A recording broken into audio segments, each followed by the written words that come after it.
Hey guys, Miss Goff here. Just wanted to hop on and do a read aloud with you guys from Nancy Drew, The Hidden Staircase. We're going to look and read chapter 15, part 2. So let's go ahead and get that started. If you'll remember, the ceiling had just fallen on Nancy and Helen, and they found a secret staircase once they were recovered from the wreckage. So we'll go ahead and continue. They found her smiling, but she complained that she did not like to stay alone so long. "I won't leave you again tonight, Mother," Aunt Rosemary promised. "I'm going to sleep on the couch in this room so as not to disturb you. Now try to get a little sleep." The following morning, Nancy had a phone call from Hannah Gruen, whose voice sounded very irate. "I've just heard from Mr. Barradell, the railroad lawyer, Nancy. He lost your address and your phone number, so he called here. I'm furious at what he had to say. He hinted that your father might be staying away on purpose because he wasn't able to produce Willie Wharton." Nancy was angry too. "Why, that's absolutely unfair and untrue," she cried. "Well, I just wouldn't stand for it if I were you," Hannah Gruen said flatly. "And that's only half of it." "You mean he had more to say about Dad?" Nancy questioned quickly. No, not that," the housekeeper answered. "He was calling to say that the railroad can't hold up the bridge project any longer. If some new evidence isn't produced by Monday, the railroad will be forced to accede to the demands of Willie Wharton and all of those other property owners." "Oh, that would be a great blow to Dad, Nancy. He wouldn't want this to happen. He's sure that the signature on the contract of sale is Willie Wharton's. All he has to do is find him and prove it." "Everything is such a mess," said Hannah Gruen. "I was talking to the police just before I called you, and they have no leads at all to where your father might be." "Hannah, this is dreadful," said Nancy. "I don't know how, but I intend to find Dad, and quickly too." After the conversation between herself and the housekeeper was over, Nancy walked up and down the hall as she had tried to formulate a plan. Something must be done. Suddenly, Nancy went to the front door, opened it, and walked outside.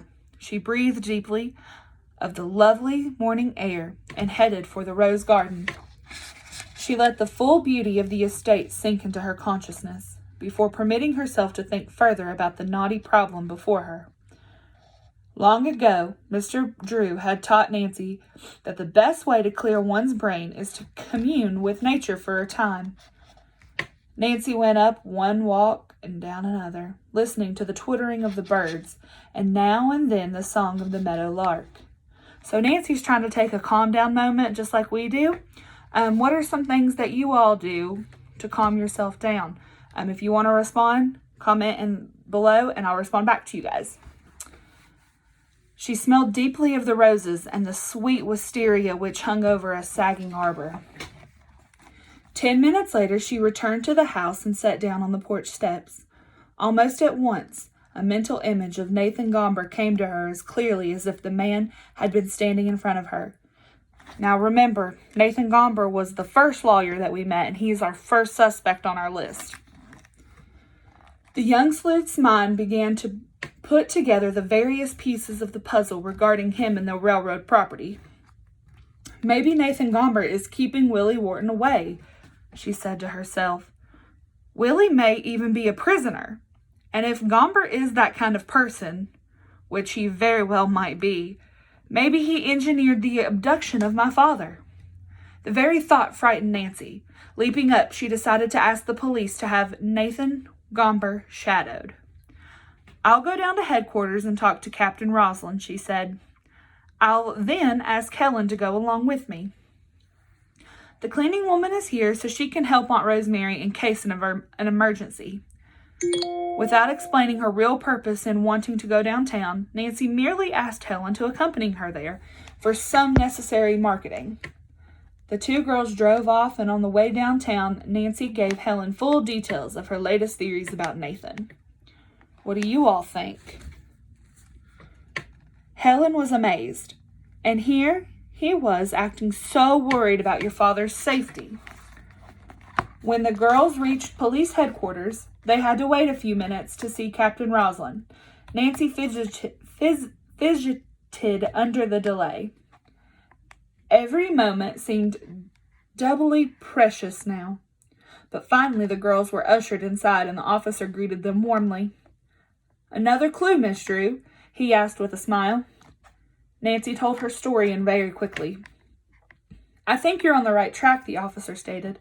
"I'll be very glad to get in touch with Captain McGinnis on River Heights and relay your message. And I'll notify all the men on my force to be on the lookout for this Nathan Gomber."